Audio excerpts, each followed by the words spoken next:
The 2 o'clock lunch rush at Little Marigold is sacred. It's when the judges and the union bosses eat, the linen is heavy, the silver is real, and the conversations are quiet, buried under the clink of wine glasses and the rich smell of simmering tomatoes.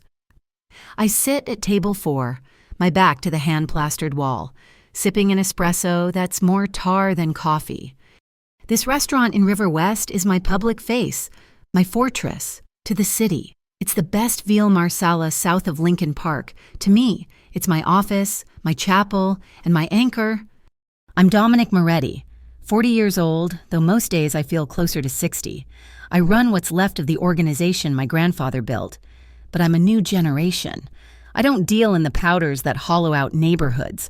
My philosophy is simple, hammered into me by 12 years in the Marine Corps stability over profit. My rules are iron. Rule number 1. No narcotics near schools. You keep that poison away from the playgrounds. Rule number 2, and it's the one I will break bones over. We don't tolerate men who use their fists on their families.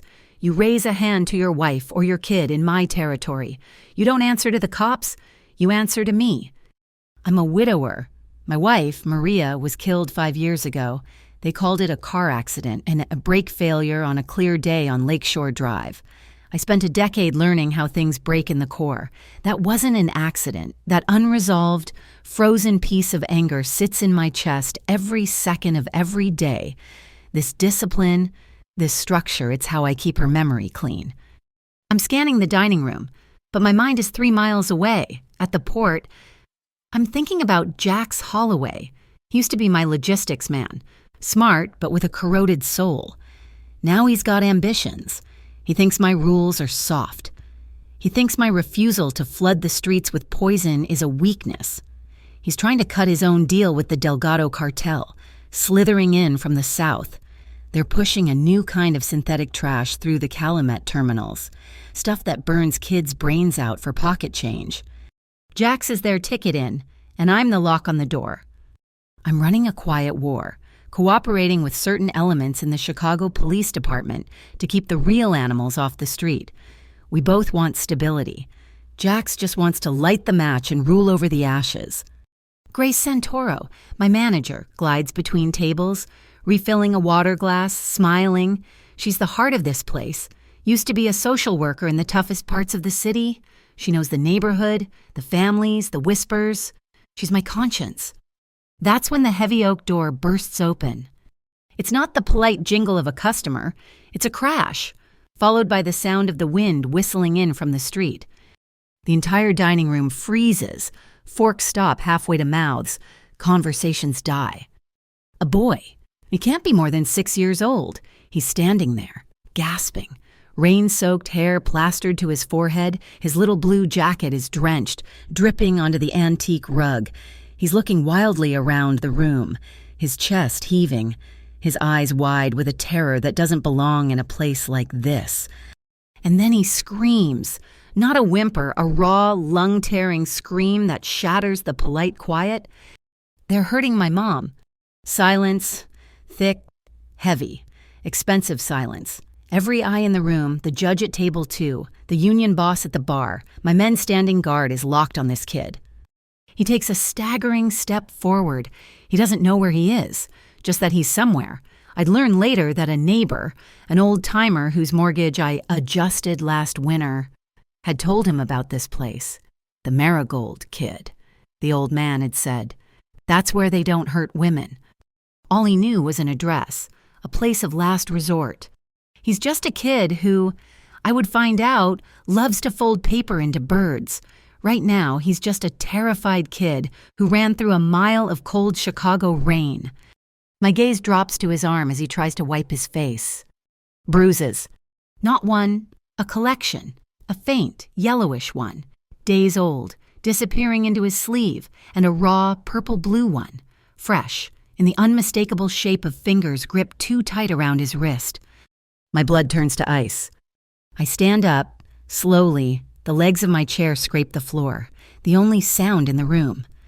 I walk to the reservations desk and hit the switch under the counter. The one that kills the landlines and the Wi-Fi. No calls in or out. The room is now secure. Grace, I say. My voice is low, but it cuts through the tension like a razor. She's already moving. She's a professional. She doesn't rush the boy. She doesn't crowd him. She kneels, getting on his level, her body instantly shielding him from the stares of the diners. "Hey, sweetie," she says, her voice impossibly soft. "You're safe here. I promise. Let's get you warm." I nod to my guy at the bar, Marco. He's my head of security, and he walks to the door, flips the brass closed sign, and locks it. Lunch service is over. Grace is steering the boy toward my back office, whispering about hot cocoa and a dry blanket. I follow them, stopping at the threshold. "Kid," I say, and I have to force the Marine NCO bark out of my voice, soften it. "What's your name?" He's shaking, trying to catch his breath. "Aiden." "Aiden, you did good. Running here. You're brave as hell." I crouch down, ignoring the protest from my 40-year-old knees. "I need an address. Aiden, where's your mom? I need to help her." He's crying, but he's fighting it. He chokes out an address in Westtown, an apartment building I know. Not a good one. "Who's with her?" He flinches, a full-body recoil that makes my hands curl into fists. "Trevor," he whispers. "He pushed her. He pushed her hard. She hit the wall. He had the ties." Trevor. The name hits me like a physical blow. Trevor Kane, 35 years old, a logistics supervisor at a cold storage warehouse. I saw his name just this morning, in an internal report on Jax Holloway's new crew, a small fish, but part of Jax's shadow network. This isn't random. This isn't just a monster off the street. This is one of his, in my territory, breaking my rule. This is an insult. This is a declaration. I stand up straight. The decision is made. The room, the judges, the prophet. None of it matters. I look at Marco. He's already shrugging into his coat. He reads my face. "Marco, get the truck. 4 men, full tactical setup, non-lethal focus. I want control, not chaos. We stop this." He blinks. "Boss, now it's the middle of lunch." I have a rule. I never leave the restaurant during the lunch rush. It's bad for business. It shows instability. "We stop this now," I say. 10 minutes, we are moving. I'm going myself. This isn't business. This isn't territory. This is rule number 2. This is personal. 4 minutes later, we're in the armored Escalade, slicing through the light Chicago drizzle. The city is a blur of gray brick and wet pavement. My men are silent in the back, checking their gear. I pull out my secure phone. I dial a number I know by heart. It rings twice. O'Keefe. Lieutenant O'Keefe. He's a task force cop. He and I have an understanding. I keep the cartels and the hot-headed bangers off his streets. He gives me the space to do it. We both want stability. "Nick," I say, "I'm 5 minutes from Aiden's address in Westtown. I have a credible report of a violent domestic situation in progress. A woman named Elena Brooks, a man named Trevor Kane." A tired sigh on the other end. "You have a report, or you are the report, Nick."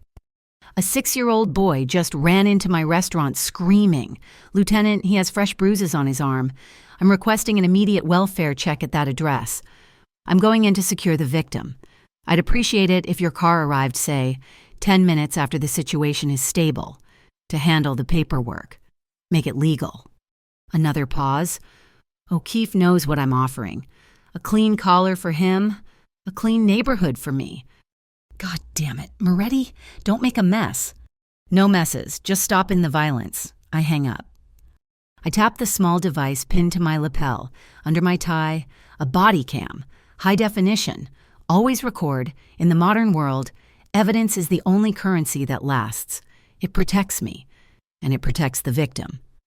We pull up half a block away. The building is old, tired brick, smelling of wet pavement and despair. Marco and 2 men follow me into the lobby. The other 2 cover the exits, back and front. The lobby is dim. The elevator groans and shudders as it arrives. We pile in.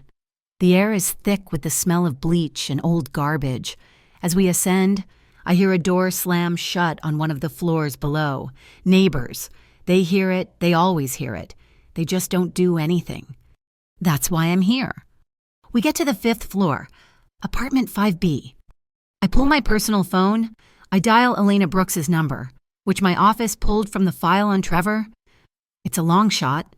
It connects. I hear a woman's voice, strained, terrified. But underneath the fear, there's a core of steel. She's trying to manage the situation, like an ER nurse triaging her own emergency. "Trevor, please," she's saying, her voice tight. "Just leave. Trevor, don't." A crash, the sound of glass breaking, a man's guttural grunt. The line goes dead. That's it. No more waiting. I don't knock. I don't announce. I look at Marco. I nod once. We hit the door together. My shoulder first, then his boot, the cheap wood splinters. The lock explodes from the frame. I kick the door wide open. And the world stops. The apartment door explodes inward, not just opening, but disintegrating. The cheap wood frame splinters, the lock set blown clean through the drywall on the other side. The first thing that hits me is the smell. Cheap vodka, sharp and sour, layered over the metallic tang of fear. The room is small, lit by the weak, gray light of a rainy Chicago afternoon. My eyes sweep, cataloging threats. Left a woman pressed against the far wall. She's wearing dark blue scrubs, her hand clutching her side, her ribs. Her other hand is up, palm out. Not in surrender, but like a shield. Her dark hair is pulled back, but strands stick to her face. She isn't screaming. Her eyes are wide, but they are calculating. She is breathing. Short, shallow, controlled breaths. She's in triage mode. Right, Trevor Kane. He matches the surveillance file, but dirtier, puffier. He stinks of the vodka. He's standing in the middle of the room, near a shattered glass coffee table. Shards of glass are everywhere. He flinches at the sound of the door, his eyes wild and unfocused. In his right hand, he's holding a thick loop of black zip ties. On the beige carpet near his feet, a snow globe lies on its side, cracked. The glittery water has pooled out, and a small plastic snowman is staring blankly at the ceiling. I don't reach for the weapon under my jacket. My men, Marco and the other two, create a wall in the doorway. There is no exit. This isn't a negotiation. It's a removal. My lapel camera is running, the green light a tiny, steady pinprick. I step over the splintered remains of the door. "My name is Dominic Moretti," I say. My voice is flat, devoid of emotion, the voice I use for reports. It is Tuesday, October 21st. The time is approximately 2:15 in the afternoon. We are at address. I am observing Mr. Trevor Kane. He's holding restraints. The apartment shows signs of a violent struggle. Kane puffs out his chest. It's the pathetic bravado of a coward fueled by alcohol. "Who the hell are you? Get out. This is private. This is my place." He makes a staggering lunge, not at me, but toward the woman. "She's mine," he screams, his voice cracking. It's the anthem of small, weak men everywhere.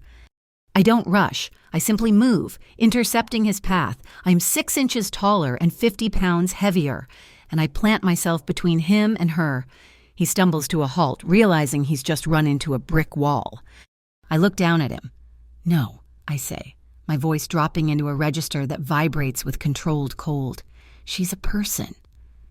Out of the corner of my eye, I see the woman Elena. Her gaze snaps from Trevor to me.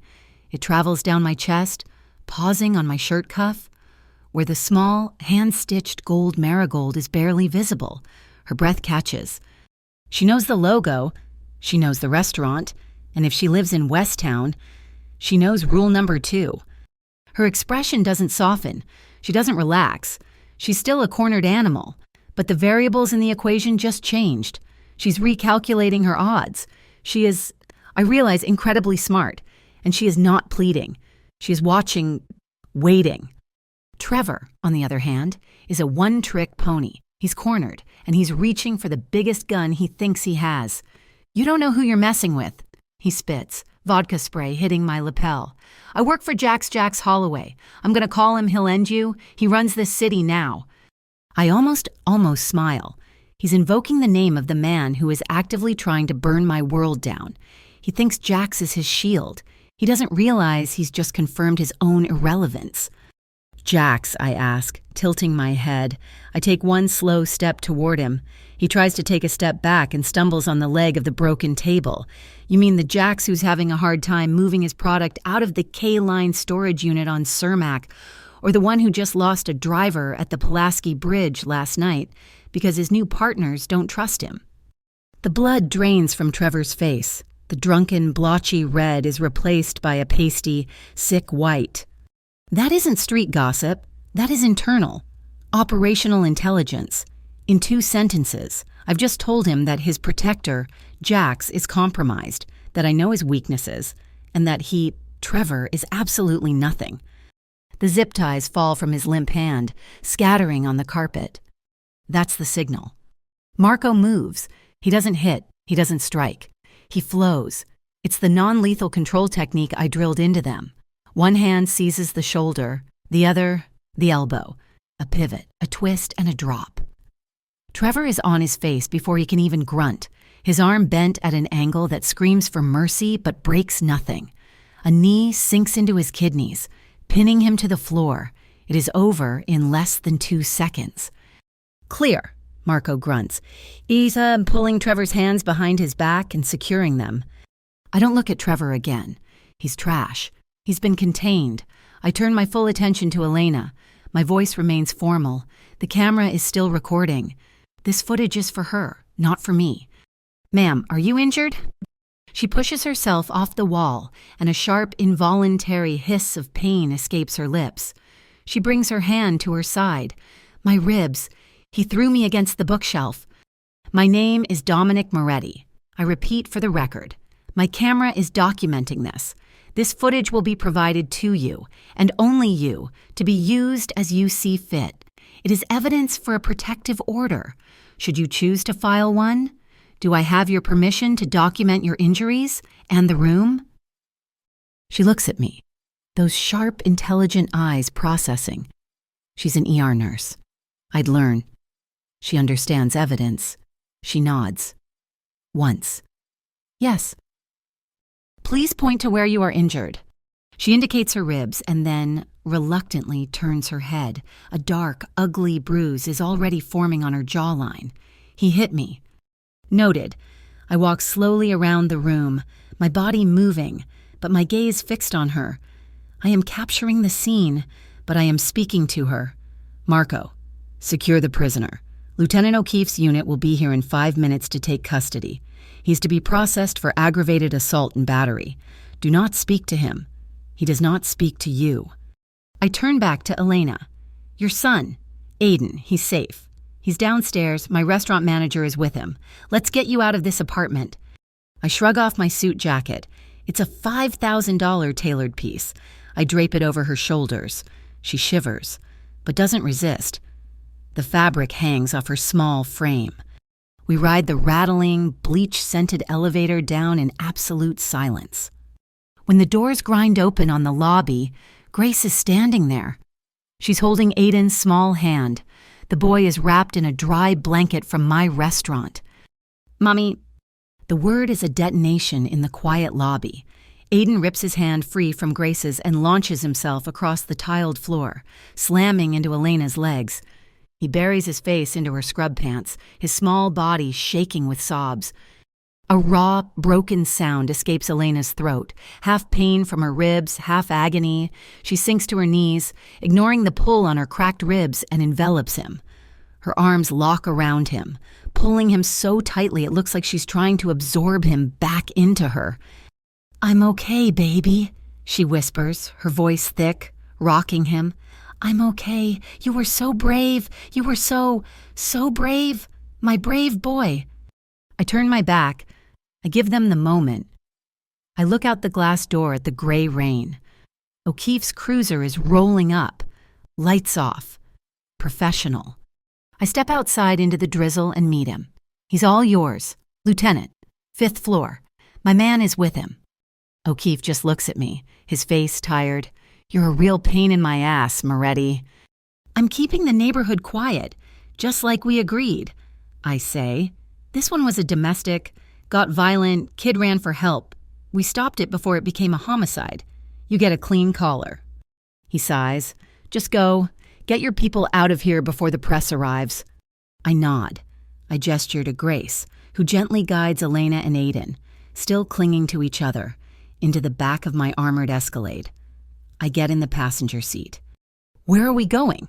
Elena's voice is muffled. My restaurant, my personal doctor is meeting us there. He'll check you both. No cops, no paperwork, just a doctor. I can't for that. My insurance.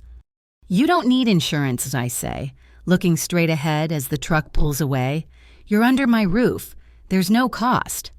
We use the private back entrance to Little Marigold. The main dining room is empty, the closed sign still on the door. Grace takes Aiden into my back office, the one I just left. I hear her asking him if he knows how to fold a paper crane. Doctor, Alessi, a man with steady hands who has pulled bullets out of my people and never filed a report, meets us in my study. He's efficient. He examines Elena behind a privacy screen. 2 cracked ribs, Dominic, he says to me quietly after. Extensive bruising to the torso, contusion on the jaw, I've documented it all. Photos and a written report. I gave her something for the pain. She's tough. She's an ER nurse. She kept trying to diagnose herself. And the boy? Physically, he's fine. The bruises on his arm are from being grabbed, not struck. He's in shock, but he's not physically harmed. He's a brave kid. While Elena is resting, I make 2 calls. The first is to my cleaning crew, apartment 5B. Address. I want it spotless. The door is splintered. Replace it. The coffee table is glass. Shattered. Find a new one, identical. The drywall is dented. Fix it. I want that apartment looking like today never happened. Send me the bill. The second call is to the building's owner, a man who runs half a dozen slumlords in Westtown. This is Dominic Moretti. He knows the name. His voice gets tight. Mr. Moretti, a pleasure. My people had to force entry to apartment 5B today to stop a violent crime. I'm having the door replaced. My office will cover the cost. You, in turn, are wiping any and all late fees or outstanding balances on Miss Elena Brooks's lease. You will also not be raising her rent for the next 24 months. She is not to be bothered. She is not to be questioned. She is not to be financially burdened by this. Is that clear? A choked sound. Yes, Mr. Moretti. Crystal. I hang up. I'm cutting the anchors. The man is gone. The apartment is clean. The financial burden is gone. She can't be blackmailed. She can't be controlled. She is free. An hour later, Elena is sipping a bowl of hot broth Grace brought her. Aiden is asleep on the plush leather couch in my office, a half-finished origami crane clutched in his hand. My secure phone vibrates, a text message from my primary contact at the Calumet port. Jax is spiraling. Heard you grabbed his man, Trevor Kane. He's calling it a public insult, told his people you're soft, that you broke protocol for a nobody. He's pissed. He's making a move. He's asked the Delgado contact for a fire starter shipment, wants to prove a point. He's aiming for the schoolyard, Nick, the elementary school in your zone, the one Aiden is zoned for. My blood turns to ice. He's not just angry. He's escalating. He's using my protection of this family as a casus belli, a reason to start a war. And he is targeting children to prove his point. He's breaking rule number 1, simply because I enforced rule number 2. I walk out of my office, leaving the door cracked so I can hear the boy. Elena looks up from her broth. Her eyes are clearer now, the shock fading, replaced by that sharp analytical intelligence. I sit down opposite her in the empty, silent dining room. Elena, what happened today? It's not over. The man, Trevor, he works for a bigger, more dangerous man. His name is Jax Holloway. He sees what I did today, stepping in as a personal challenge. He's planning to retaliate, and he's planning to do it by bringing his business onto the grounds of the elementary school your son is supposed to attend. Her face pales, but her eyes harden. I have a 2-part plan, I say, leaning forward. 1, I need to get you and Aiden somewhere completely safe, not one of my properties, not a hotel. Grace runs a program, affiliated with a local church, a real safe house. Off the grid. You'd be ghosts. They specialize in relocation. I let that sink in. 2, I'm changing the board. This isn't just about territory anymore. Jax and his new partners, the Delgado cartel, are threatening the entire neighborhood. I'm going to use all my resources and my arrangements with city law enforcement to build a federal case. RICO. Racketeering, I'm going to dismantle his entire operation. I am willing to sacrifice a percentage of my own influence to cut this cancer out. I expect her to be terrified, to grab Aiden and run, to take the offer of disappearing. She places her spoon down on the napkin, carefully, deliberately. No, she says. I blink. No to which part? No to hiding. I'm done running. Mr. Moretti. I spent 3 months financially planning my escape from Trevor. I am not going to become a ghost. Hiding just postpones the problem. He'll find me, or he'll find another woman, another child. You want to stop him. You want to end this. She leans forward, the pain in her ribs forgotten. I didn't just date Trevor. I studied him, like a virus. He's a logistics manager for a cold storage company. He bragged, he talked in his sleep, he was arrogant, he thought I was stupid. My heart rate picks up. He manages a fleet of refrigerated trucks, she says, her voice low and fast. He was always paranoid about deadhead routes, empty trucks returning to the depot. He said it was a waste of fuel. He has 3 specific routes that go log dark for 2 hours at a time, always between midnight and 4 a.m., and they all cross the river near the Calumet terminals. This is it. This is the piece I've been missing for 6 months. This is how Jax is moving the synthetic product under my nose, not in small boats, in legitimate, refrigerated food trucks. She's not a victim. She's not a liability. She's my best piece of intelligence. I won't be a ghost, Mr. Moretti, she says, her eyes locking on mine. I'll be your analyst. Elena's declaration in my dining room, I'll be your analyst, was a lit match in a dark room. It changed everything. We moved them that night, not to one of my high-rise safe houses with steel doors and armed men in the lobby. That's a fortress, and fortresses attract sieges. This was different. Grace found them a garden apartment in Lincoln Park, a quiet, tree-lined street. The lease was paid in cash for 6 months, under a corporate name that didn't exist. You're not a prisoner, Elena, I told her, standing in the new clean kitchen. You're a protected asset. There's a difference. What's the difference? She asked, her arms crossed, still favoring her ribs. A prisoner has guards. An asset has resources. I didn't give her a soft escort. I gave her an invisible one. Grace Santoro activated the Marigold Moms. These weren't soldiers. They were waitresses from the restaurant, wives of my union contacts, a few nurses Grace knew from her old social work days. They were women who had been through their own fires. They pushed strollers. They walked dogs. They sat in the coffee shop across the street with laptops. They were the most effective surveillance network in Chicago because they were utterly invisible. They were the community. They were the eyes that Jax, with all his street-level thugs, would never, ever see. They weren't there to stop bullets. They were there to see the threat a mile before the first shot was fired. Elena, however, was not the type to hide behind a curtain of neighborhood watch. I need to feel capable, that she told me 2 days later. I've spent a year being made to feel small. I need that to stop. I understood that. It was a language I spoke fluently. I didn't send her to my guys. I sent her to a woman named Sarah, a retired CPD detective who ran an all-female self-defense and firearms training center in the suburbs. It wasn't about aggression.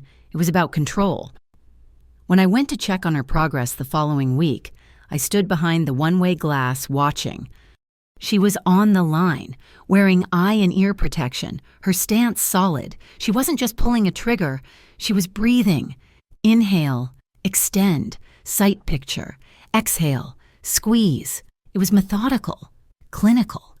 It was the same terrifying calm I saw in her eyes in that wrecked apartment. She was taking her fear, analyzing it, and turning it into a precise, controlled action. She was dismantling the threat, one paper target at a time. Aiden was healing in his own way. Grace arranged for a play therapist, a kind woman who came to the apartment twice a week. I didn't ask what they talked about. It wasn't my business, but I saw the results. After each session, a small, colorful paper crane would appear. One was tucked on the sill of Elena's bedroom window.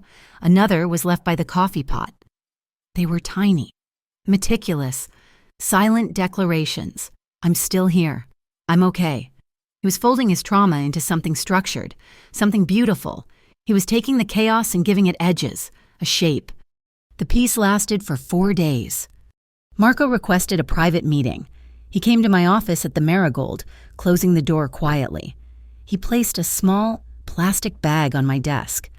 Inside was a small, plush teddy bear, the kind you win at a carnival.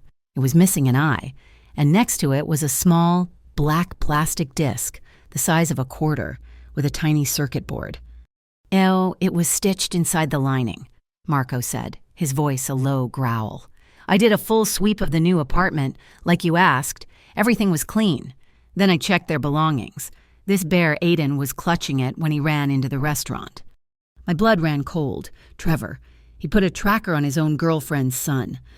"It's been active," Marco said, sending out a ping every 15 minutes. He knew where she was until we brought her here. The signal died inside the Marigold, but then it lit up again at the new apartment. He'd known where she was for 2 days. "Is the apartment compromised?" "No," Marco said. "The mom's network is solid. No new faces, no vans, no watchers. The signal was going to a dead-end server. He was logging her location, but he hadn't moved on it." I leaned back in my chair, staring at the little black disc, Grace, who had entered with coffees, looked at the bag, and her face hardened. "He's not just tracking her. Dominic," she said, her social worker brain clicking into high gear. "It's a trap. Jax knows. He knows you saved a woman and a child. He knows your rules. He wants you to protect them." She was right. I was a man who lived by a code. Stability. No harm to families. It was my brand. It was also my weakness. Jax wasn't just trying to move product. He was trying to use my own humanity, my one non-negotiable line, as a wire to trip me. He was baiting me into a public war, using this family as the lure.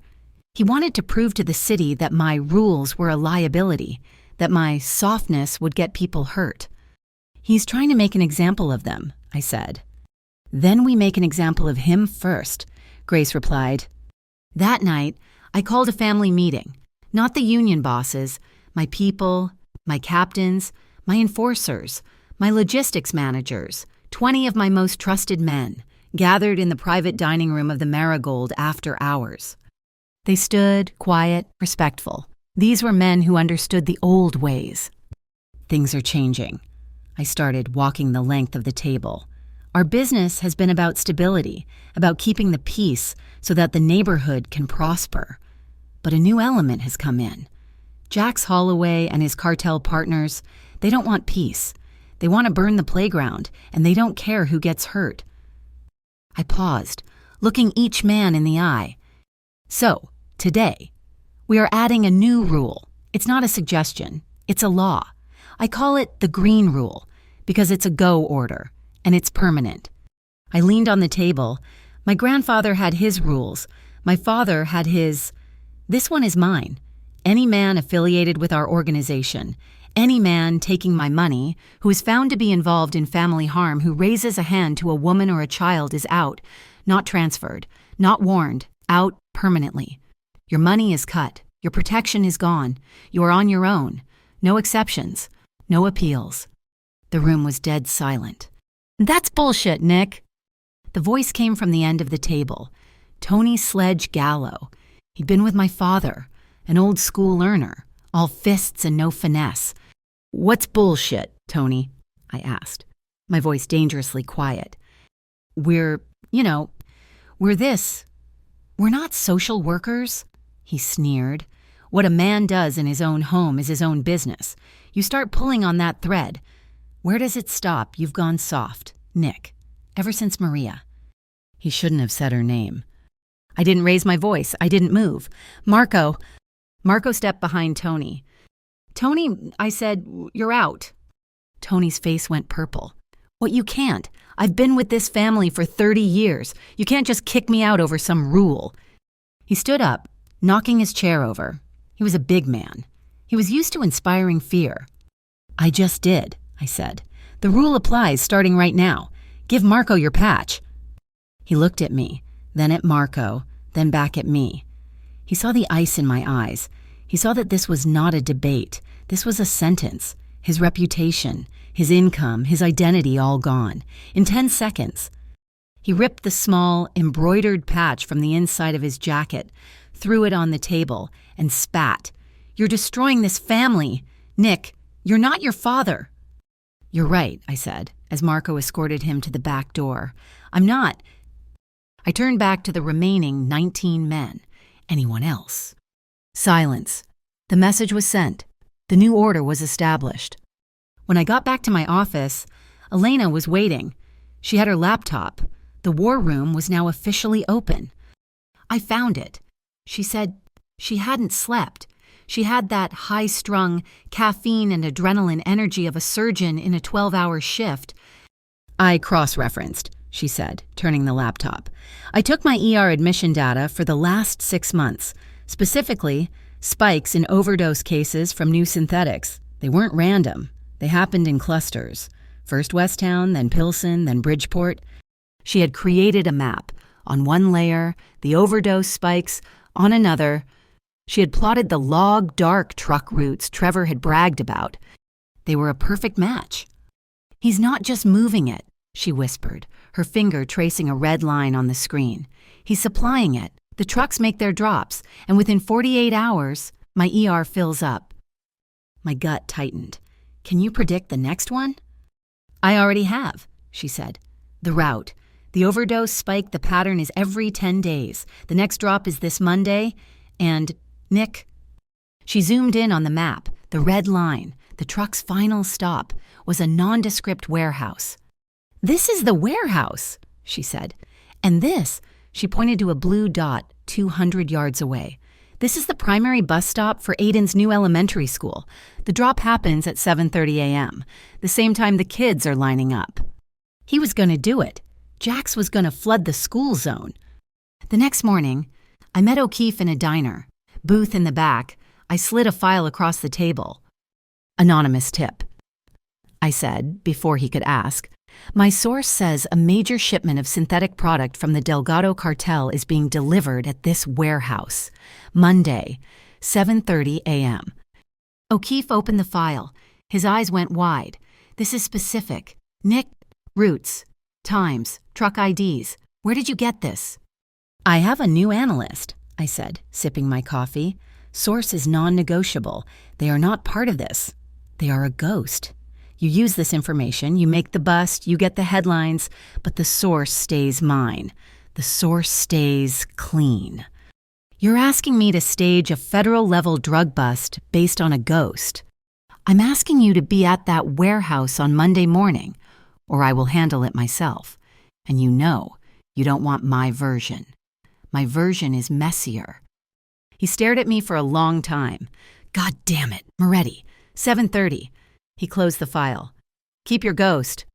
The smear campaign started that afternoon. Jax was panicked. He knew Trevor was gone, and he assumed Trevor had talked. He decided to strike first, not with bullets, but with data. A video hit the internet. It was security footage from Elena's apartment building, the day I took her, but it was cut. It showed me and my men breaking down the door. It showed me leading Elena out, my jacket over her shoulders, her face bruised. It showed us getting into my Escalade. The caption, "Chicago businessman Dominic Moretti rescues or kidnaps battered woman. Where is Elena Brooks?" My phone exploded. Reporters, city councilmen, my lawyers. "Nick, you have to respond," my PR guy shouted. "This is a nightmare. They're painting you as a predator." I sat in my office, watching the video loop. "No," I said. "We don't respond. We don't say a word.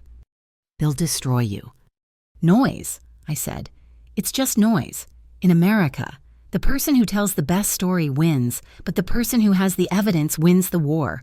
We have the evidence. We wait." On Sunday, the day before the bust, Grace told me Elena had taken Aiden to church, a small, non-denominational service near their apartment. I don't know why I went. I'm not a religious man. My sins are too deep for a wooden pew. I slipped in late, standing in the back. The air smelled of old hymn books and weak coffee. I saw them. They were in the third row. Aiden was coloring in a pamphlet. Elena was just sitting, listening. Her shoulders were relaxed. For the first time since I'd met her. She wasn't analyzing or fighting. She was just breathing. She looked at peace. The pastor, a young guy in a simple shirt, was talking. "Righteousness isn't quiet," he said. "It's not a private feeling. Righteousness is courage. It's the willingness to stand in the doorway when the monster is on the other side. It's the act of being the adult in the room when everyone else is running." Elena turned, sensing me. Our eyes met across the crowded, quiet room, two worlds colliding, the sinner and the saint, the darkness and the light. She held my gaze. No fear, no judgment, just recognition. That night, she found me at the Marigold. I was in my office, staring out the window at the Chicago skyline, the weight of the coming morning pressing down on me. "Nick?" I turned. She was standing in the doorway. She walked over, her face serious. She held out her hand. In her palm was a small paper crane. It was folded from a bright orange sticky note. "Aiden made it," she said. "I asked him for one that was brave. He picked orange." She placed it in my hand. Her fingers were warm. They brushed my palm, a simple human contact that sent a jolt through my entire system. "You're going tomorrow," she said. It wasn't a question. "I am." "Bring this," she said, closing my fingers around the small paper bird. "Put it in your pocket to remember what we're protecting. It's not territory, Nick. It's not business. It's the bus stop. It's the children."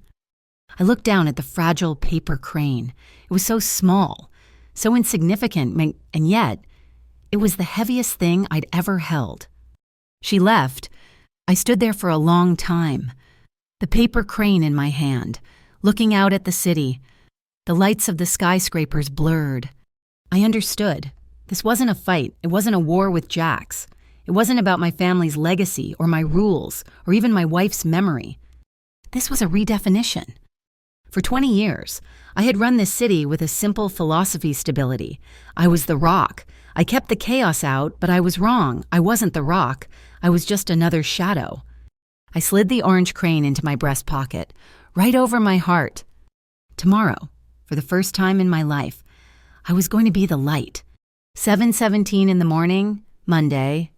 The air is cold, and the Chicago rain isn't a downpour. It's a cold, stinging mist that soaks through everything. I'm not in a suit. I'm in a black, waterproof tactical shell. Kevlar vest underneath. It feels alien against my chest, heavy in a way my tailored wool jackets never do. My body cam is pinned to the vest, its tiny green light blinking steadily, recording every drop of rain. In my breast pocket, I can feel the small, hard square of the orange paper crane, a tiny piece of armor. I'm parked in an unmarked utility van, 2 blocks down from the warehouse. Marco is in the driver's seat, monitoring a bank of small screens. We have 3 feeds, one from a traffic camera we borrowed, and 2 from the Marigold moms. Grace's network is beautiful. Sarah, a waitress from the Marigold, is walking a golden retriever back and forth, a block north. Another mom, a woman I've never met, is in a beat-up Subaru across the street, pretending to wrestle with a child's car seat in the back. They are the perimeter. They are the invisible eyes. Lieutenant O'Keefe and his CPD tactical team are staged 3 blocks east in heavy vans, waiting for my signal. This has to be clean. It has to be legal. "We have movement," Marco says, his voice flat. I look at the screen. 7:22 a.m. The refrigerated truck. It matches Elena's data exactly. It pulls into the alley and begins to back into the warehouse's open loading bay. The driver gets out. He's a man in his 50s, thin, wearing a stained windbreaker. His hands are shaking. He's looking around, terrified. He's clean, just a regular guy. Forced into this, a mule with a family held hostage by the threat of violence. One of my men, deployed on the roof opposite, gets a micro-camera view into the bay. My stomach clenches. They're not just dropping. Nick, Marco whispers, leaning closer to the screen. They're unloading boxes of product, yes, but they're also unloading chemistry, precursors, bags of powders, hot plates, glass beakers. My God, I breathe. They weren't just selling here. They were going to cook it here. Here, 200 yards from the bus stop, the fumes alone, the risk of fire. My anger, usually a block of ice, starts to burn hot. Target acquisition, Sarah's voice crackles, calm and low over the comms.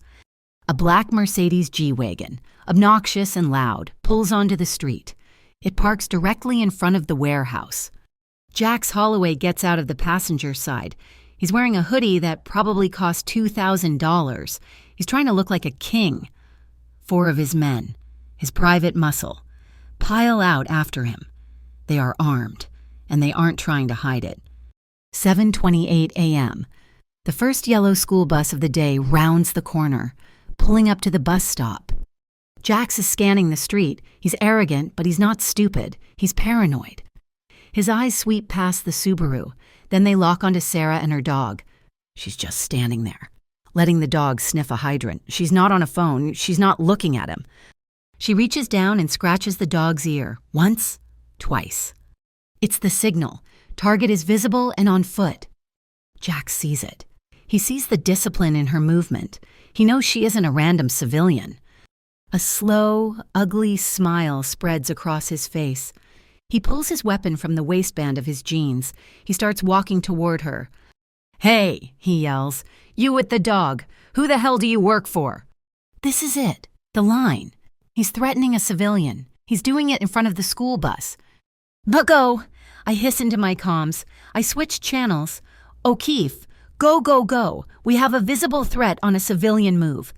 I'm out of the van. The cold air hits my face. "Marco," I yell, already moving. "Overwatch, high ground, now." I don't run. I walk, fast, a predator's pace. I project confidence. I draw the threat. Jax!" My voice is a parade ground bark. It cuts through the rain. He stops. He was 20 feet from Sarah. He turns, his gun swiveling from her to me. Perfect. Sarah doesn't run. She just calmly pulls her dog and walks into the alleyway between 2 brownstones, disappearing from view. The civilian is clear. Jax stares at me. His smile fades, replaced by confusion, then rage. Well, the restaurant king. You're a long way from your veal Moretti." It's a school zone, Jax," I say. My hands are open, at my sides, visible. My camera is recording his face, his gun, the bus in the background. "You're done." "I'm just getting started," he screams. And then the world explodes in noise. Sirens, not one, but a dozen. O'Keefe's tactical vans, heavy and blue, scream around both ends of the street, cutting off the G-Wagon. The PA system is deafening. CPD hands in the air, drop your weapon down on the ground now. Jax's men panic. They're street brawlers, not soldiers. They look for an escape. Jax just screams, "Now burn it all!" He's not trying to escape. He's trying to destroy the evidence. One of his men, the one by the G-Wagon, throws something into the air. It's a heavy-duty, 8-rotor drone. It buzzes angrily, zipping up into the gray sky, a dark insect. It banks hard, heading straight for the open warehouse bay, for the chemicals, for the truck. It has an incendiary payload. If it hits those precursors, this whole block becomes a fireball. Marco," I roar. From the roof of the brownstone where Sarah disappeared, I hear a single, hollow thump. It's not a gunshot.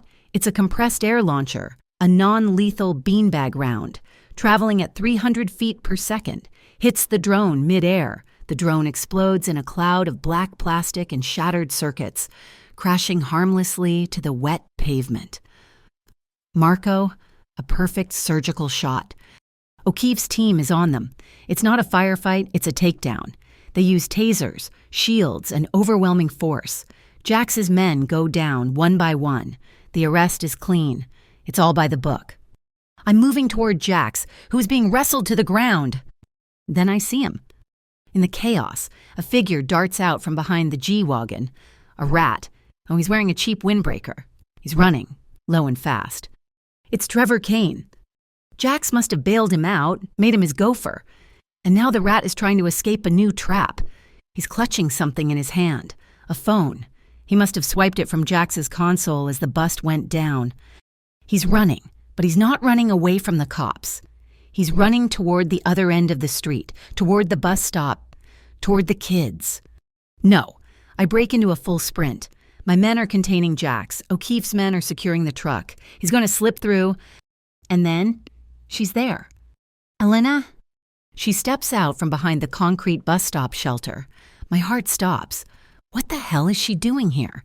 She wasn't supposed to be within 5 miles of this. She must have come. She must have followed the mom's network. She had to see it end. Trevor stops dead, skidding on the wet sidewalk. He's 10 feet from her. You, he screams, his voice cracking with disbelief and animal rage. You did this. She's blocking his only escape. I'm still 50 yards away, sprinting, my lungs burning. I watch her. She doesn't panic. She doesn't scream. She plants her feet, shoulder width apart, her hands come up, one clasped over the other. Arms extended, elbows locked, a perfect, stable isosceles stance. Just as Sarah had taught her, she's not holding a weapon, but she's holding the memory of one. Get on the ground, Trevor. Her voice. It's not her. It's the ER nurse. It's the voice of God in a trauma bay. It's an order.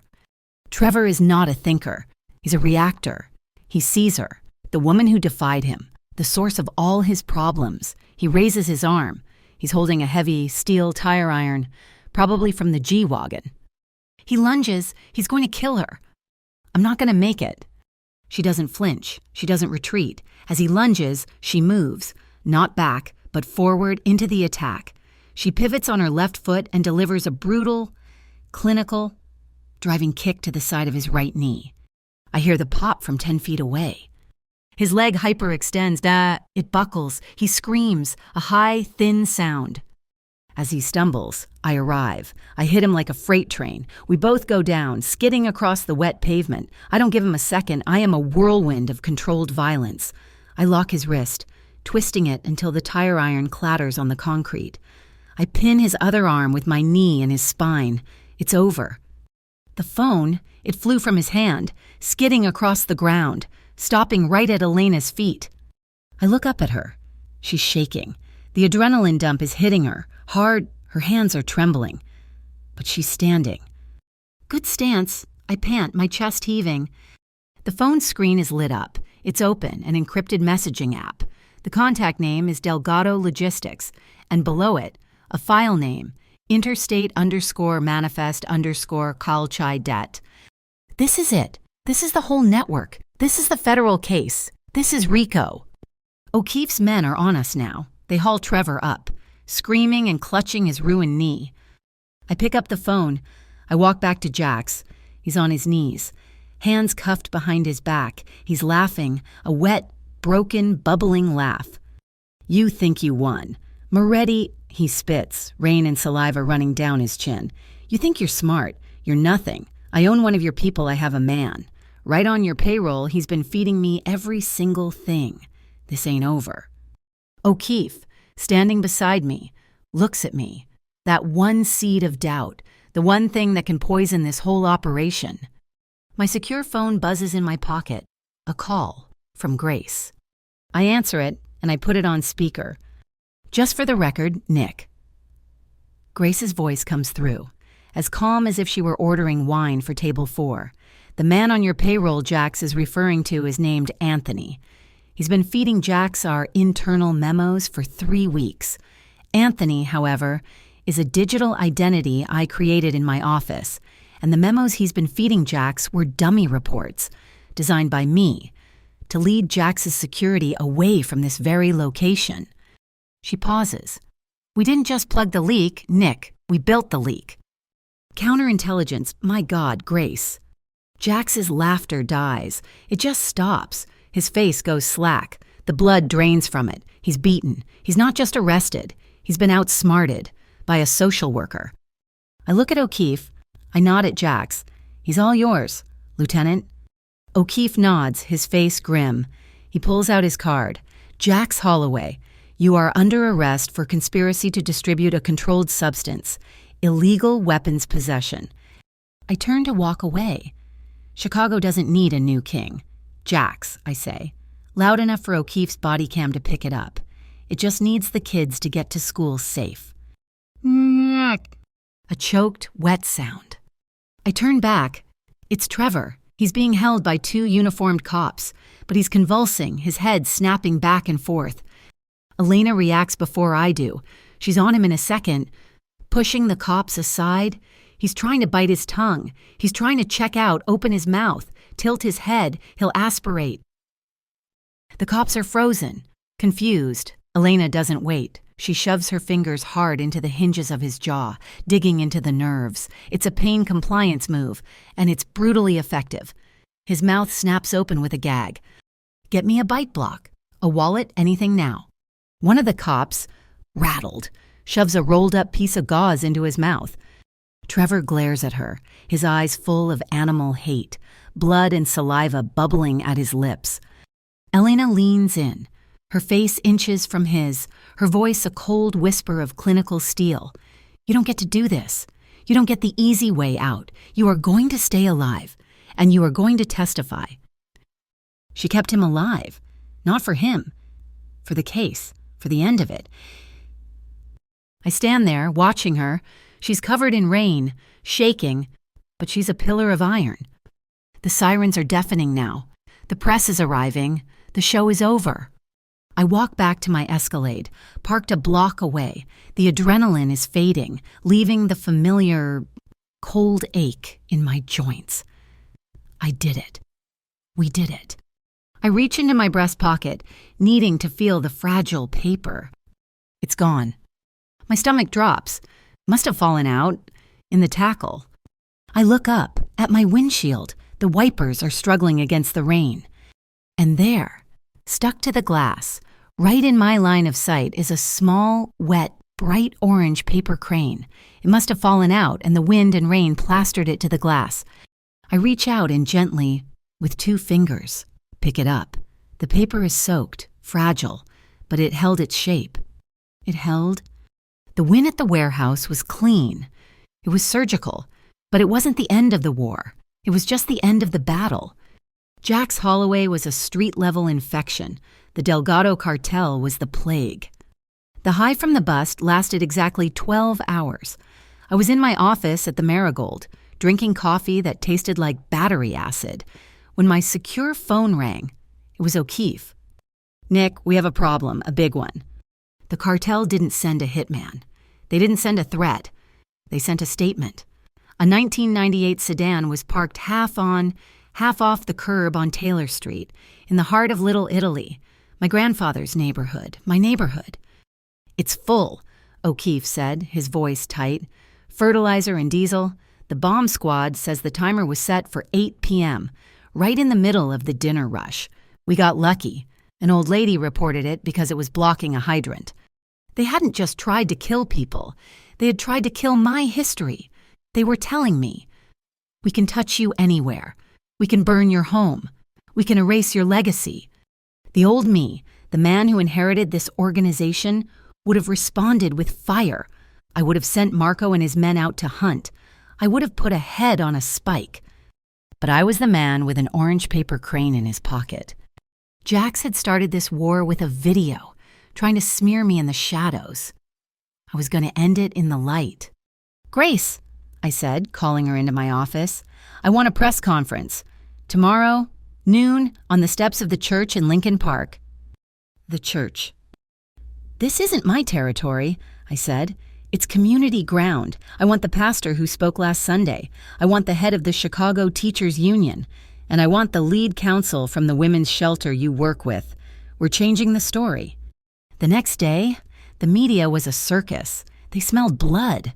Jax's smear video of me kidnapping Elena had hit 4 million views. The sharks were circling. Mr. Moretti. Are you a predator? One reporter shouted. Where is Elena Brooks? Yelled another. Have you intimidated her? Is she alive? I stood at the back of the steps, wearing a simple dark suit. I didn't approach the podium. I just nodded to the lawyer from the shelter. She was a sharp woman named Mrs. Allen, who looked like she ate politicians for breakfast. "I am not here to talk about Mr. Moretti," she said, her voice cutting through the noise. "I am here to talk about a systemic threat to the children of this city. We have been given evidence, provided anonymously by a concerned party, regarding the network of Jax Holloway and his associates." She motioned to a large television screen set up on the steps. "Play the file." It was my body cam footage. The screen lit up with the chaos of that apartment door splintering. The sound was crystal clear. The audience heard the apartment, the smell of vodka. They saw the shattered snow globe on the floor. They saw Trevor Kane, wild-eyed, screaming. They saw the black zip ties in his hand. "She's mine," his voice echoed across the quiet church steps. And then my voice, cold and flat. "No, she's a person." Mrs. Allen had done her job. Every frame that showed Elena's face was digitally blurred. Every image of Aiden was pixelated. It wasn't about them. It was about the act.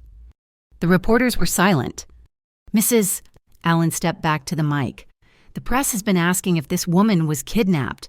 The truth is, she was rescued from a violent associate of the same organization that, just yesterday, was caught attempting to traffic narcotics and manufacture chemicals 200 yards from an elementary school." The head of the teachers' union stepped up. "This isn't a turf war. This is an issue of public safety." The pastor stepped up. "This is an issue of moral courage." The narrative didn't just shift. It shattered.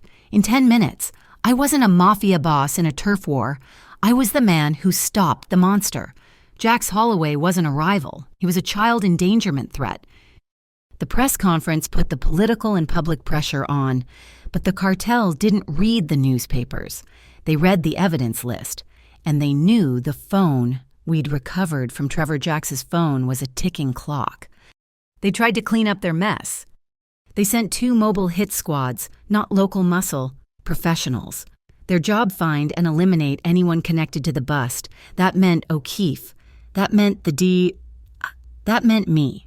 And that meant Elena. But this was my city. This was Marco's chessboard. "Boss," Marco reported, his voice calm over the secure line. "We have 2 4-man teams, one moving south from O'Hare, one in a utility van in Bridgeport." "No bodies, Marco," I ordered. "I told you, this war is won in a courtroom. We need them alive. I want them talking. I want them expanding the RICO case. I want them to bury the entire Delgado organization under the weight of their own organization chart." Marco's team wasn't built for brawling. It was built for extraction. They hit the first team in a parking garage. They used a high-frequency emitter that shattered the van's windows and disoriented the occupants. They were zip-tied before they could even draw their weapons. The second team was harder. They were on foot in Bridgeport. Marco's men shadowed them for an hour, then simply separated them. One was lured down an alley by a false signal. 2 were simply surrounded by a dozen dock workers on a lunch break and held for the police. The last one was Marco's. He cornered him, disarmed him, and had him in custody in under 30 seconds. We had 8 new prisoners, all tied directly to the Delgado cartel, all captured committing felonies. The RICO case was growing. The final piece of the puzzle, however, was Trevor Kane. He was in federal custody. He was looking at the rest of his life in a supermax prison. He was the weak link. He wanted a deal. I arranged it through O'Keefe, a meeting in a secure room at the Federal Plaza. It was me, O'Keefe, Trevor in an orange jumpsuit, and Elena. She had refused my protection for this. "I have to be there," she had said. "This is my testimony." Trevor was a different man. The alcoholic bluster was gone. He was pale, shaking, and terrified. "I can give you the big one," he whispered, staring at the table. "The real one, not just the cookhouse, the main chemical depot, where they store the raw precursors. Everything. It's on the Calumet River. They're going to burn it, to destroy the evidence. They'll do it tonight." O'Keefe looked at me. This was it. "I want a deal," Trevor stammered. "Assault, battery, I'll plead. But RICO conspiracy, you got to take that off the table." Before I could speak, Elena did. Her voice was pure ice. "You will get your deal. The DDI's office has agreed to recommend a reduced sentence on the state charges, contingent on your federal testimony. Trevor looked up, a flicker of hope in his dead eyes. But I have 2 conditions, Elena continued, and these are not negotiable. She leaned forward. First, you will give a fully recorded, admissible statement, an apology, not to me. You will apologize to my son. You will name what you did. You will tell him that you were wrong, that he was brave, and that it was not his fault. That recording will be held in trust for him. Trevor's face crumpled. Second, Adinagish, she said, her voice dropping. 90% of every asset you have, your bank accounts, your retirement, your car, it's all being transferred, anonymously, into the Marigold Foundation's Fund for Victims of Domestic Violence. The fund Grace Santoro is starting. He was speechless. You will spend the next part of your life in prison. Trevor, she said, but the rest of your money will spend its life helping the women you're like? He looked at me. I just nodded. He had no choice. He took the deal. That night, the raid on the Calumet River warehouse was the biggest operation I'd ever been a part of. This wasn't just my men in O'Keefe. This was Homeland Security for the chemical precursors. This was the DEA.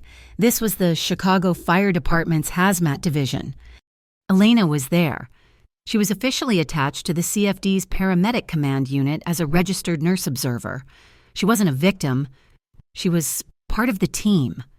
We breached the doors at 2 a.m. The place was a tinderbox. It was worse than Trevor said. Not just barrels, tanks, massive, 1,000-gallon tanks of volatile chemicals, and it was rigged. As the first federal agents moved in, a small charge went off. Not a large explosion, a fail-safe, a small, shaped charge that punctured the main tank.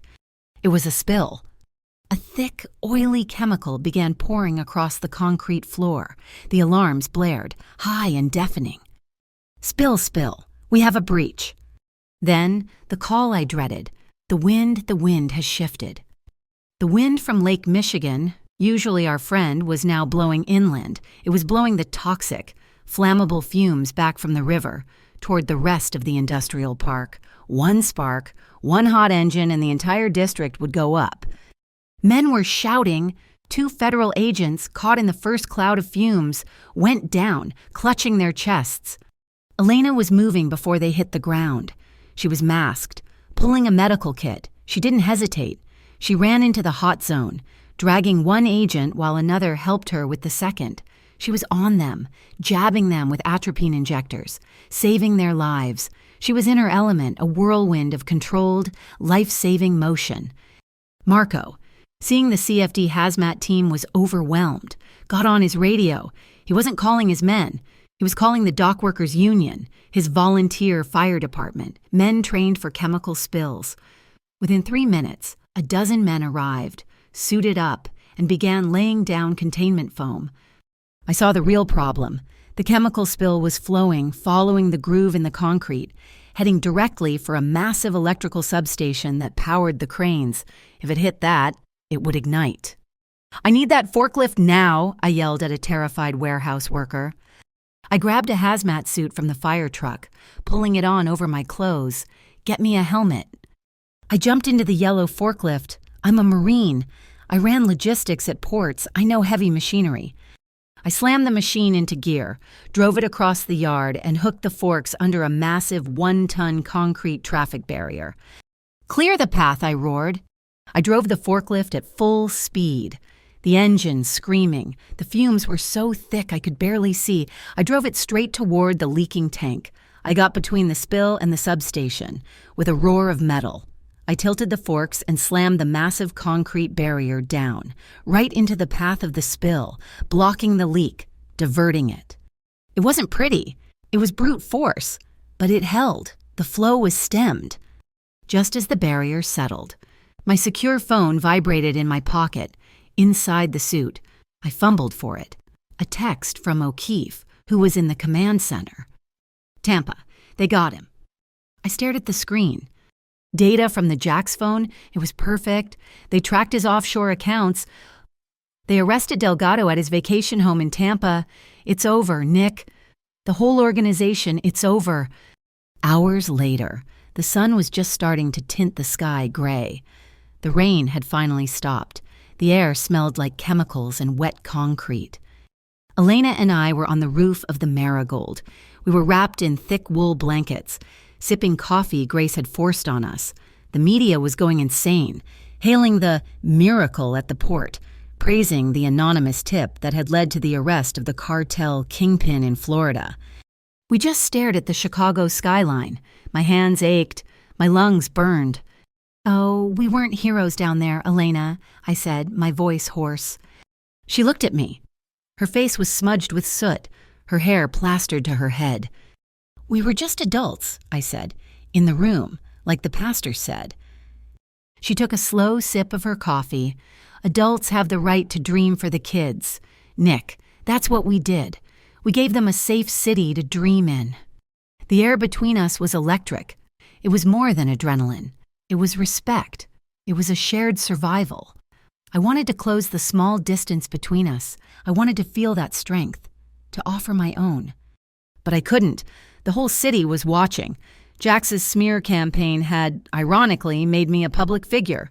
A relationship, born from this chaos, would be twisted by the media. It would look sordid. It would undermine her credibility. It would hurt her. She knew it, too. She just held my gaze, a deep, quiet understanding passing between us. She gave a small, almost imperceptible nod. We were a team. And this was the right tactical move. We kept the distance. I went back to my office.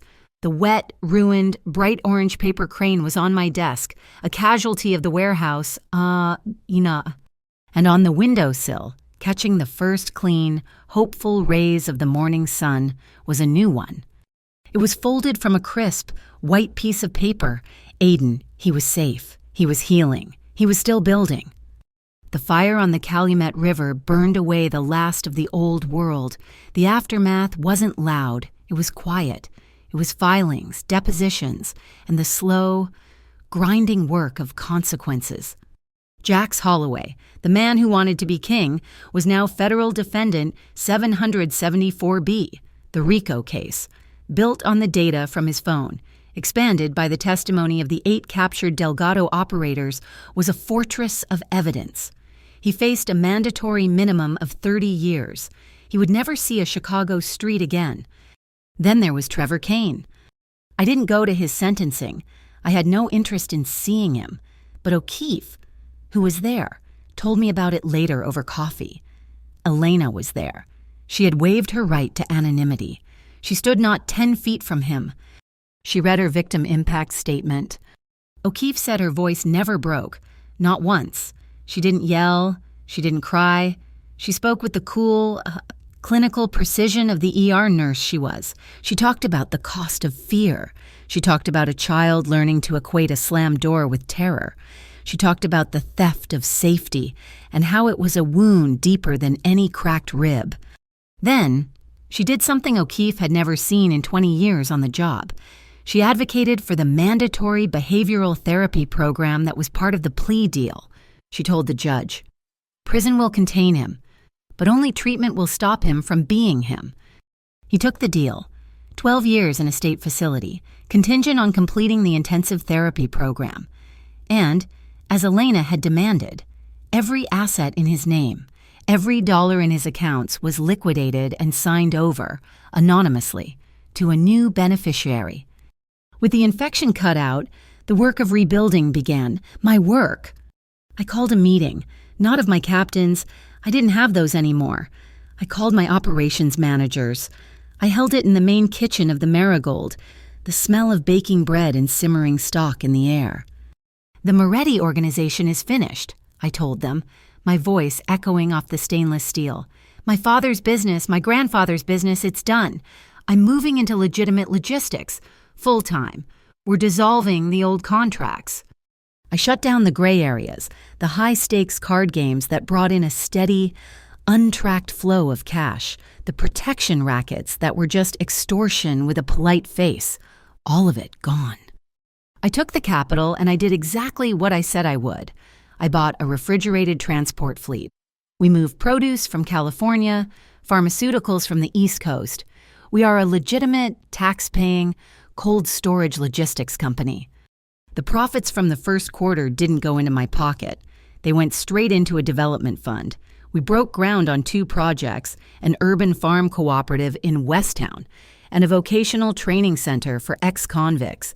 We're teaching men how to weld, how to code, and how to run heavy machinery. We're building stability, the kind you can stand on. This new world wasn't for everyone. The old muscle. The men like Tony Gallo, who I'd kicked out, the ones who only spoke the language of intimidation they couldn't adapt. They vanished, they retired, or they moved to Vegas. They were relics of an era I had personally ended. My team was smaller now, and cleaner. Marco, my tactical right hand, the man who had been with me in that apartment, who had taken out that drone he got married. It was a small, quiet ceremony at a church. I stood as his best man. He looked light, happy. He took my security detail and spun it off. It's a legitimate corporation now. Moretti Centauro Protection. They consult on high-risk logistics, chemical plant security, and data protection. They're still protectors, but now their contracts are with Fortune 500 companies, not with me. The money from Trevor's plea deal, that was the seed. Grace Santoro, my conscience, my manager, made it grow. She officially launched the Marigold Foundation. It's a real 501c3 nonprofit. It funds scholarships for children in high-risk neighborhoods. It provides relocation grants and pro bono legal aid for families trying to escape domestic violence. She needed a logo. Aiden, it turned out, was an artist. He was sitting at table 4 one afternoon, the table that had once been my throne. He was sketching on a napkin. Grace asked him what he was drawing. He slid it over. It was a paper crane, drawn with a black pen, simple, clean lines, and on its head, he had drawn a tiny, perfect crown made of cherry tomatoes. "Why the tomatoes, Aiden?" Grace had asked. "Because Sal always gives me tomatoes," he said, pointing to my head chef. "He says it's brain food." Grace had the napkin framed. It's hanging in the restaurant foyer. It's the official logo of the foundation. Aiden, the kid, was healing. He was 6, going on 7. His play therapist finally told Elena that he didn't need the sessions anymore. He was processing. He was okay. He still came to the restaurant almost every day after school. He'd sit in the kitchen, doing his homework, while Sal and the line cooks prepped for dinner service. He'd fold his cranes. One day, he taped one to the big stainless steel prep station, a small, blue one. Sal, a 60-year-old bear of a man who would scream at a server for leaving a fingerprint on his steel, just looked at it. He didn't say a word. The next day, a second crane appeared, a yellow one. The day after that, I came into the kitchen to find Sal installing a large, custom-cut sheet of glass over the wall by his station. It covered the 2 cranes. "What's this, Sal?" I asked. "Keeps the grease off," he grunted. By the end of the month, there were 20 cranes under the glass. Blues, greens, reds, yellows. Sal had a small brass plaque engraved and mounted it under the glass. It just says, "The Origami Wall of Brave." The cooks, the servers, they all touched the glass for luck before a busy shift. My world was changing, and so was my relationship with the city. O'Keefe came by the Marigold. No file, no threats. He just ordered an espresso. "The brass is happy," he said, staring into his cup. "Violent crime in your old sectors is down by 20%. 20. They don't understand it." "It's just stability, Mo, Lieutenant," I said. "People feel safe. They take care of their own streets." "Yeah, well, they're impressed with how you handled the Calumet spill, getting the dockworkers' union to act as a volunteer hazmat team before the city could even deploy." He cleared his throat. "They want to know if you'd be willing to sit in on an unofficial community advisory council. Talk about, community policing, crisis response. No pay, just talk. Tell them what you know." This was the new handshake. Not in the dark, in the light. "I'll do it," I said. "On one condition. It's all a transparent, no more backroom deals. O'Keefe, if I'm in that room, my name is on the roster, everything is on the record." He looked up at me, and for the first time, I think he really smiled. That's what I was hoping you'd say. But the person moving fastest, that was Elena, she didn't just go back to her job, she went back to school. She enrolled in an accelerated program and got a specialist certification in behavioral nursing, focusing on trauma. She didn't just heal, she weaponized her recovery. With a grant from the Marigold Foundation, she started a free class at the local community center. She calls it the first 48 hours. She teaches women who are planning to run.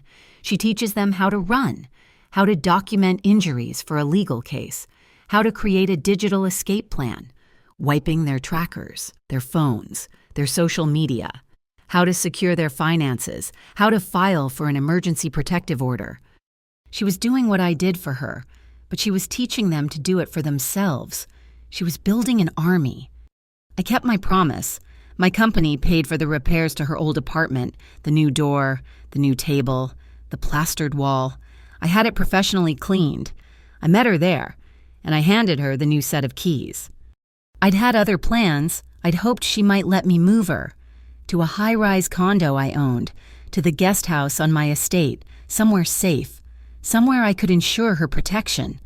She took the keys from my hand, walked to the building manager's office, and handed them over. "I'm terminating my lease, effective today," she said. She turned back to me. She saw the question in my eyes.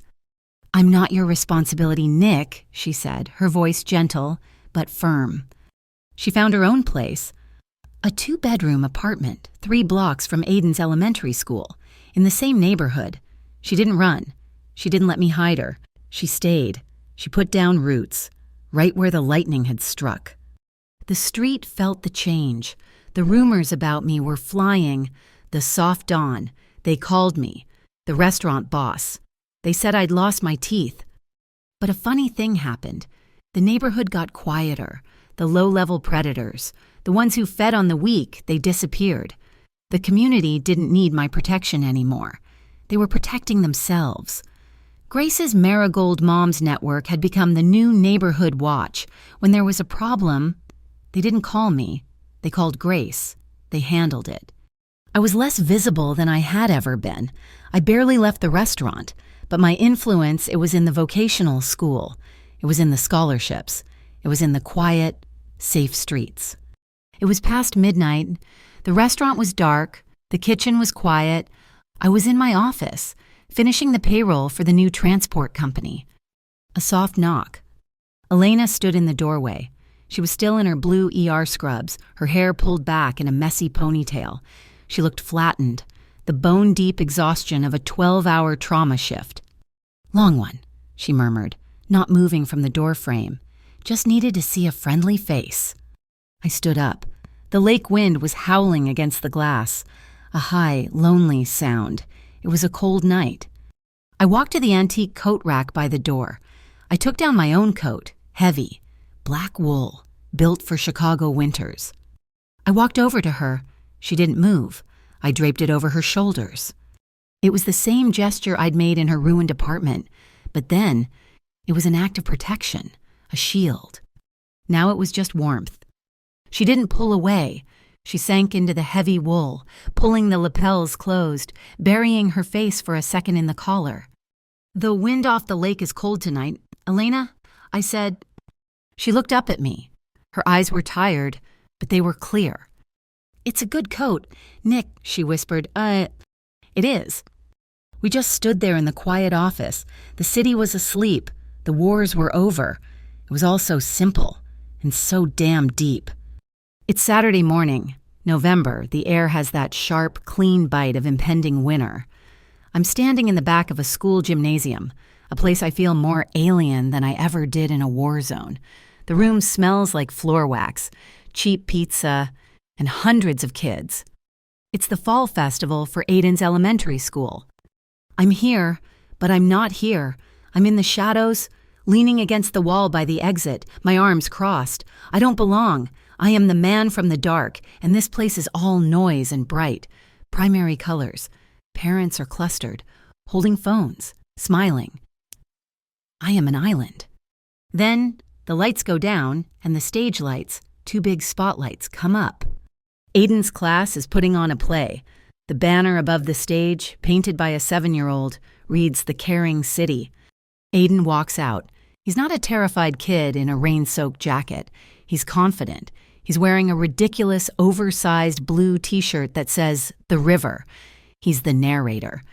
He takes a deep breath and starts to speak, his small voice clear and unshaking.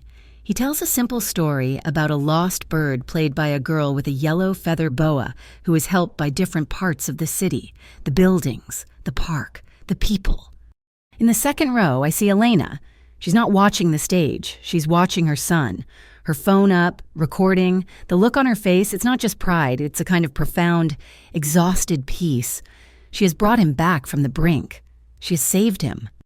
The play ends. The kids are singing some song about helping your neighbor. Aiden is at the front, his voice clear. The gym erupts in applause. Parents are standing, cheering. I just clap, quietly, from the back. Elena is wiping her eyes, laughing. The kids are taking their bows, a messy, chaotic line of little bodies. Aiden spots his mom, and he waves wildly. She waves back. Then his eyes scan the room. He's looking for me. He sees me. His face lights up with a grin that could power the whole city. He breaks from the line of bowing kids. He just runs. Off the stage, down the steps, and straight into the crowd. Aiden, Elena calls, confused. He doesn't stop. He runs past her, past the other parents, his little legs pumping. He runs right to me, in the shadows by the door. He grabs my hand, my big, calloused, scarred hand. He just takes it. "Come on, Uncle Nick," he yells. I freeze. "Uncle Nick, Aiden, I don't..." "But come on," he pulls, with all his 6-year-old might. The parents are turning. They're looking. Who is this large, severe man in the expensive coat being dragged by this little kid? I let him pull me. I let this little boy lead me out of the shadows, down the aisle, and right up onto the stage. The lights are blinding. I feel 1,000 miles tall and completely exposed. Aiden is still holding my hand. He's beaming. He reaches into the pocket of his jeans. "I made this for you," he says, his voice piping over the microphone he's still near. He presses something into my hand. It's a paper crane. It's folded from thick, bright blue construction paper. "This one's for you," he says, loud enough for the whole gym to hear. "For when you forget..." I close my hand around it, this fragile, powerful thing.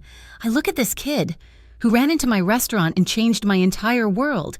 I look at Elena, who is watching us, her hand over her mouth, her eyes shining. I can't speak. I just nod. I put my other hand on his head, ruffling his hair. He grins and runs back to his mom, tackling her in a hug. I walk off the stage. I feel like I'm walking on a different planet. I slide the blue crane into my pocket, next to the white one, and the memory of the orange one. We're outside. The air is cold, and our breath plumes in front of us. Elena is holding Aiden's hand. I'm just there. "So, Uncle Nick, huh?" Elena asks, a small, teasing smile on her lips. "He's a good kid," I say. My voice is thick. "You're a good man, Nick." We walk in silence for a block. The quiet is comfortable. I stood in the back. "Elena," I say, needing to explain, because that's where I live, in the shadows. I've spent 20 years building a reputation on fear, on what people think I'll do. It's how my father ran things. It's how I ran things. Stability through intimidation. She looks at me, just listening. "But that's not what I want anymore," I say. When Aiden gave me that, I realized I don't want to live by what people are afraid of. I want to live by what I respect, by what we built, the clinic, the school, the foundation, the safe streets. I stop, turning to her on the sidewalk. Aiden is walking just ahead, kicking a small rock. "I want to do this right," I say, and the words feel heavy and new. "You, me, this whatever it is, I want to go slow, for real, no shadows, no gray areas. I want to earn it." Elena stops. She looks up at me, and her eyes are that same steady, analytical gaze I saw in the apartment, the one I saw in the federal building. She's weighing, measuring. She smiles. A real, slow, warm smile that reaches her eyes. "Slow is good, Nick," she says softly. "Slow is how you go far." She takes a step closer. The distance between us is small, but it's charged. But if we're going to do this, we do it with our eyes open, no half-truths. I'm an ER nurse. Nick, I run on data and policy. I need boundaries. "Name them," I say, instantly. "One," she says, holding up a finger. "Legal clarity, your new businesses. I want to see the books. I want to know, for a fact, that they are 100% legitimate, no handshake deals." "Done," I say. "My new logistics company is an open book. You can see every manifest." "Two," she continues. "Ethical boundaries, your relationship with O'Keefe. You're on his advisory council. That's good. But no more understandings. No more trading favors. You are a civilian consultant or you are nothing. You're either on the side of the law or you're not." "I am," I say, and I mean it. "And three," she hesitates. "You have to let go of the old world, completely, publicly. You can't be the Don in the back room and Mr. Moretti on the community board. You have to choose." She was right. It was the last ghost. The next week, Grace held the first annual fundraiser for the Marigold Foundation. It wasn't at a fancy hotel. It was in the Marigold itself. The place was packed. The mayor was there. O'Keefe, the head of the teachers' union, the pastor. Grace got up to speak. She talked about the mission, about funding scholarships, about the first 48 hours program Elena had built. Then she looked at me. "None of this," she said, her voice full, "would be possible without the man who had the courage to change, the man who proved that our city can care." She held up a single piece of paper. "This is the Foundation's community pledge, Tess," she said. "It's a promise, a public commitment. It states that the signer, for a period of no less than 5 years, will not engage in any extra-legal activities, that all their investments will be subject to a full, independent public audit, that they commit to transparency, and that they commit to putting the safety of our children above all profit." She looked at me. "Nick, we'd like you to be the first to sign." The room went silent. This was it. This was the moment Elena had talked about, the public choice. I could feel the eyes of the old world contacts on me. I could feel the weight of my father's legacy. I walked up to the podium. Grace handed me a pen. I didn't just sign my name.